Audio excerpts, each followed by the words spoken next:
La rentrée des Guignols depuis l'hôpital, l'étonnante anecdote Lecoq sur ses problèmes de santé, ZAPTV.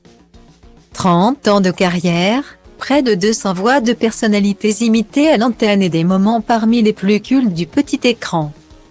Yves Lecoq est assurément l'un des personnages marquants de la télévision française.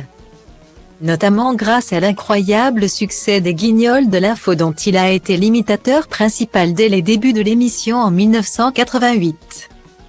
Malheureusement, la fin a été particulièrement brutale pour l'humoriste, confronté à la fin de l'émission culte de Canal+ en 2018 avant d'être violemment licencié par France 3.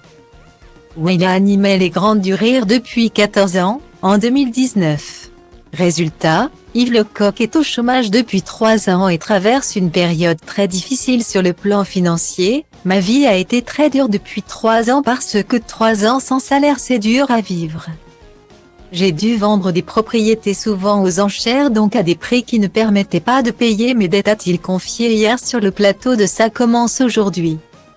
Invité de Faustine Bollard pour un numéro consacré aux humoristes, Yves Lecoq est également revenu sur les aléas de participer à une émission diffusée quotidiennement à l'antenne. Autrement dit, difficile d'être malade et encore plus de devoir être hospitalisé.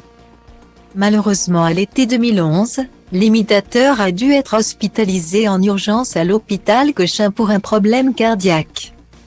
Si l'opération s'est bien déroulée comme il l'a confirmé sur France 2, la voix emblématique de Jacques Chirac a dû retourner à l'hôpital quelques jours plus tard en raison d'une hémorragie interne. Alors qu'il devait présenter la rentrée des Guignols. Je suis tombé dans les pommes la veille de la reprise des Guignols. J'ai demandé à mon neveu qui est médecin de me faire sortir, il m'a dit je te laisse simplement faire l'émission. Mais depuis l'hôpital. Donc on a mis un studio dans l'hôpital et j'ai fait le direct. La rentrée des Guignols, je voulais pas rater ça, j'avais honte, donc je l'ai fait comme ça, raconte-t-il.